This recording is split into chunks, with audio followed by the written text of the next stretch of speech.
At the 2021 SOHO meeting, I was invited to give a talk on the next questions in multiple myeloma. It's hard to really wrap the head around all the new things that are going on, I think. And there are so many changes coming. And I actually do believe that in 5 or 10 years, probably everything will be changed in the myeloma field. So I decided to break it down in 4 main themes that I see right now, being the main ones. The first one is really, what's the optimal time to start therapy? And we have discussed for a long time the topic of smoldering myeloma, monoclonal gammopathy.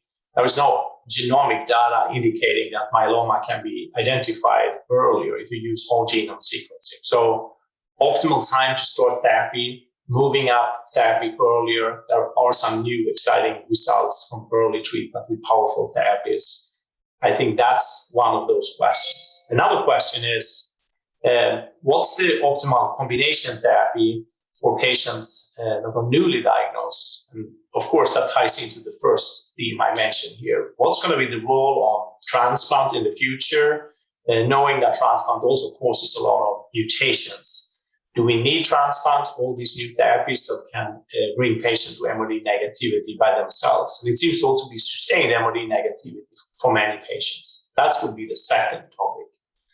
The third topic is, what's the role of CAR T-cell therapy? In this year, in the beginning of this year, the first CAR T-cell therapy was approved. And we anticipate the second CAR T-cell therapy to be approved by the end of this year or early next year.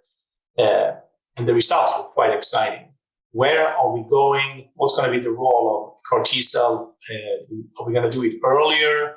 It's going to be for selected patients. How is this going to work out in relation to all the other combinations? And then lastly, what about all the new bispecific antibodies? And of course, they also impact the CAR T-cells. Are the antibodies going to be combined with all the other drugs or newer drugs we use, or only antibodies, maybe a combination of antibodies with bispecifics and also naked antibodies? Could that be a way to go? And how do we sequence the CAR T-cells? How do we do that in relation to the new drugs? And how do we do it in relation to the bispecific antibodies? So that's what I will try to cover at SOHO 2021.